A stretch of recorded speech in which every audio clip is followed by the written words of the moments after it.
ছজিনা ফুলৰ চব্জি বছৰেকত কিন্তু এবাৰ হ'লেও খাব দেই। লগতে কিন্তু মই ৩টা চৌকাতে বহাই দিছোঁ আৰু কি বহাইছোঁ সম্পূৰ্ণ ভিডিঅ'টোত চাই থাকিব। বিশেষকৈ কিন্তু আজি ছজিনা ফুলৰ চব্জিটোহে দেখাম আপোনালোকক। এইফালে ছোৱালীৰ আকৌ গা ভাল নাই, নাকত তেল দিবলৈ লৈছোঁ। Good evening, welcome back to my YouTube channel Poppy's Craft এণ্ডলৈ আপোনালোকক পুনৰবাৰ স্বাগতম জনাই মই মোৰ নতুন এটা ভিডিঅ'লৈ আপোনালোকক লৈ আহিছোঁ। আজি ভিডিঅ'টোত দেখাম আপোনালোকক আমাৰ অসমত হোৱা এটা বস্তু। অসমত হোৱা মানে ছজিনা ফুলটো। ছজিনাটোতো চবেই খায় আৰু ছজিনাটো খাবলৈও টেষ্টি আৰু ছজিনা ফুলো খাব পাৰি, পাতো খাব পাৰি। মই তাৰে দেখুৱাবলৈ লৈছোঁ আপোনালোকক ছজিনা ফুলৰ চব্জি কেনেকৈ বনাই খায় আৰু তাৰ উপকাৰিতাৰ বিষয়েও কৈ যাম। ছজিনা ফুলটো বিশেষকৈ আমাৰ মাঘ মানৰ পৰা, তাৰমানে যেতিয়াৰ পৰা ফুলে, ফুলটোতো চব সময়তে ফুলি নাথাকে ন, কিন্তু যেতিয়া মাঘ মানৰ পৰা ফুলিব আৰম্ভ হয় আৰু বজাৰতো এভেইলেবল হৈ যায়, তেতিয়া মাঘৰ পৰা মানে বহাগৰ ভিতৰত মানুহে কিন্তু একবাৰ হ'লেও খাব লাগে বা সৰু ল'ৰা ছোৱালীকো আপোনালোকে খুৱাব লাগে। আৰু খুৱাব লাগে কিহৰ কাৰণে?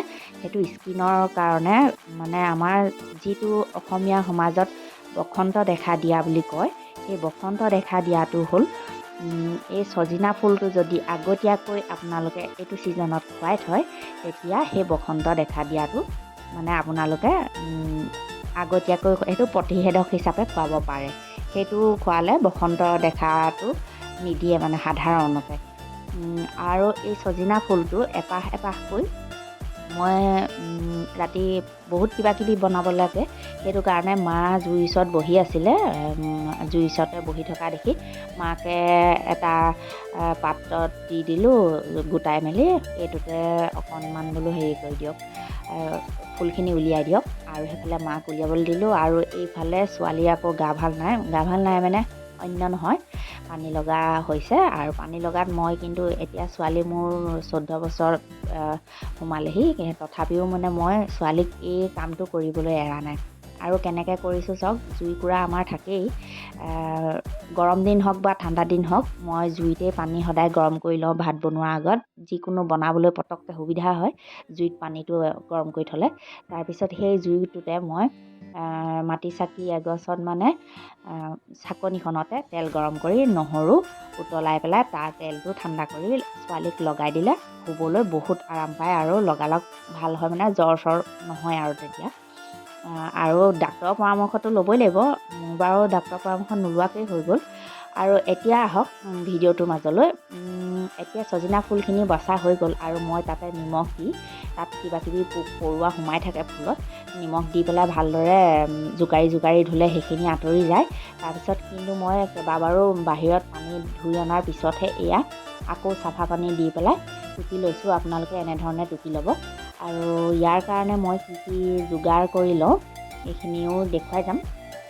তাৰ কাৰণে লাগিব, আপোনালোকে চিম্পুলো বনাই খাব পাৰে, কিন্তু মই অলপমান টেষ্টি কৰোঁ বুলি বনাইছোঁ, সোৱাদ লগাকৈ খাম বুলি। পিঁয়াজ সৰহকৈ কাটিছোঁ, আদা নহৰু খুন্দনাতে থেতেলিয়াই লৈছোঁ, আৰু তাতে জালুকো কেইটামান দিছোঁ, ঠাণ্ডাৰ বতৰ যিহেতু। জালুকটো এইকেইদিন খায়ে থকা হৈছে কম পৰিমাণে। প্ৰেছাৰ থাকিলে আকৌ কাৰোবাৰ প্ৰেছাৰ নাথাকিলেও প্ৰেছাৰটো হাই হৈ যাব পাৰে, ভয় লাগে নহয় আকৌ, সেইটো কাৰণে। আৰু কণবিলাহী বজাৰত পাইছিলোঁ, এইখিনি বজাৰৰ পৰাই অনা। কণবিলাহী, ধনিয়া আৰু মাছৰুমো লগতে লৈ আহিছিলোঁ।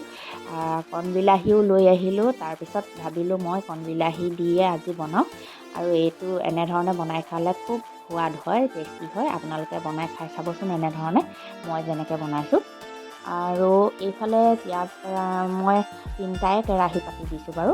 এইফালে এইটোত মই এতিয়া পিঁয়াজ অলপমান দি পেলাই কণবিলাহীকেইটা ভাঙি লৈছোঁ। ইয়াত কণবিলাহী কমকৈ দিছোঁ, আৰু বিশেষকৈ মই এইটো ৰেচিপি দিয়া নাই, এইটো মাছৰুম বনাম। ইয়াত মাছৰুমত ৰেচিপি আগতে দিয়া আছে, মই জাষ্ট লগে কৰি যোৱা কামখিনি এইটো দেখুৱাই গৈছোঁ আৰু এইটো কেৰাহীত বনাম মই এতিয়া ছজিনাৰ ফুলখিনি, যিখিনি ভালকৈ মই ছিঙি ধুই কৰি ৰেডি কৰি ৰাখিছোঁ। তাৰপিছত আৰু এইফালে কণবিলাহীকেইটাও দি দিলোঁ আৰু এইফালে এটা মাজতে সৰু কেৰাহীটো বহাই দিলোঁ। চবে চব বস্তু নাখায়, সেয়া আপোনালোকক আগৰ ভিডিঅ'টো কৈছোঁ। ইয়াত আকৌ বনাব লাগিব, সৰু আলুকে কেইটামান ফ্ৰাই কৰোঁ বুলি ভাবিছোঁ। এইখিনিও গোটাই লৈছোঁ। তাৰপিছত এইখিনি ছজিনা ফুলখিনি আৰু এইফালে আদা নহৰু আৰু হালধি চবখিনি যোগাৰ কৰি লৈছোঁ। এইফালে মাছৰুমত বেঙেনা এটা দি দিছোঁ আৰু এইফালে মাছৰুমখিনি ঢালি দিলোঁ। মাছৰুমখিনি সিফালে মানে মোৰ তাত ছজিনা ফুলৰ পিঁয়াজখিনি হয় মানে এইটো আপোনালোকক দেখুৱাই দিছোঁ। পূৰা জ্বলা আৰু ইয়াত জালুক দি পেলাই খাম, তাৰমানে আজি ঠাণ্ডা বতৰ। এয়া জালুকটো দি দিলোঁ। বনোৱাটো দেখুওৱা নাই, এইটো হৈয়ে গ'ল আৰু প্ৰায় সেইখিনি বনাই থকা দেখুওৱা নাই। এতিয়া ছজিনা ফুলত কি দিম চাওক। ছজিনা ফুলত প্ৰথমে ডিম দুটা ভাঙি পেলাই ভাজি ল'ম, তাৰপিছতহে মই ছজিনা ফুলখিনি বনাম, মানে ডিম দি পেলাই বনাম ছজিনা ফুলখিনি। ডিম দি আচলতে ডিমটো হ'ব লাগে হাঁহৰ ডিম হ'লে বেছি টেষ্টিও হয় আৰু ইয়াত ঔষধি গুণো আছে হ'ব পাৰে, মানে আগৰ পৰা খায় এনেধৰণে। আৰু সেই বসন্ত দেখা দিওঁতেতো হাঁহৰ ডিমৰ লগত সেয়া আই মানে ভোক দিওঁতে বা কিবা কৰোঁতে সেই হাঁহৰ ডিম দৰকাৰ হয়েই, পকনি দিওঁতে। সেইটোৱে চাগে এনেধৰণে। কিন্তু মই হাঁহৰ ডিম নাপালোঁ, মায়ে আমাৰ সেয়া শেষ হৈ গ'ল। এতিয়া মই ঘৰত লোকেল মুৰ্গী পাৰি আছে ডিম, সেয়াকে দি দিছোঁ। তাৰপিছত এইফালে আদা নহৰুখিনি তেলত অলপমান দিলোঁ, আকৌ অলপমান মই কেঁচাকৈ দিছোঁ। আৰু নিমখটো কিন্তু অলপ শুকোৱাৰ পিছতহে দিব, নহ'লে এইটো বহুতখিনি শুকাই যায় আৰু নিমখৰ পৰিমাণটো নহ'লে বেছি হৈ যাব। সেইটো কাৰণে মই তেনেধৰণে দিছোঁ। এইফালে মোৰ মাছৰুম আৰু সৰু আলুগুটি সেইখিনিও ৰেডি হৈ গৈছে। আৰু এইফালে আপোনালোকক সেয়া দেখুৱাইছোঁৱেই কেনেধৰণে বনালোঁ, সেয়া ভালদৰে দেখুৱাই দিলোঁ আপোনালোকক। কণবিলাহী দি পেলাই আগতেই ডিমখিনি ভাজি লৈ পিছত ফুলখিনি দি আৰু আধা মানে শুকাই পেলাই যিমানটো হয়গৈ সিমানতহে নিমখটো দি পেলাই সিজাব। তাৰপিছত এয়া চাওক কিমান ধুনীয়া হ'ল আৰু খুব টেষ্টিও হয় এনেধৰণে খাবলৈ।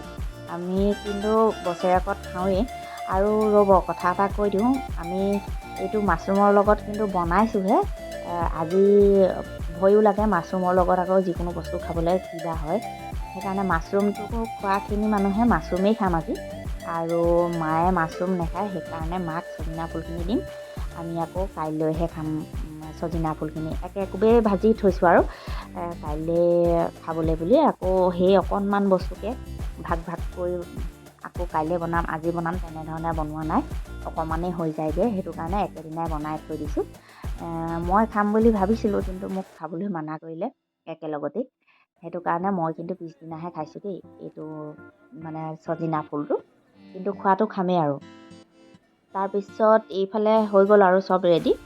আৰু মোৰ ভিডিঅ'টো চাই যদি ভাল পালে প্লিজ লাইক এটা কৰিব, কমেণ্ট কৰিব। আৰু ধুনীয়া মানে কমেণ্টখিনি দিলে আমাৰ নতুন ভিডিঅ' এটা বনাবলৈ ভাল লাগে আৰু আপোনালোকে নতুন ৰেচিপি পাই থাকিবৰ কাৰণে আৰু মোৰ চেনেলটো আগবাঢ়ি যোৱাত আপোনালোকে নিশ্চয় ছাপোৰ্ট কৰিব বুলি ভাবিছোঁ। আপোনালোকে ছাবস্ক্ৰাইব কৰি দিব চেনেলটো, তেতিয়াহে আগবাঢ়িব পাৰিম। আপোনালোকৰ মৰমৰ অবিহনে আমিবিলাকে একো কৰিব নোৱাৰোঁ। সেইকাৰণে প্লিজ চেনেলটো ছাবস্ক্ৰাইব কৰি দিব। আজিলৈ আহোঁ, বাই বাই।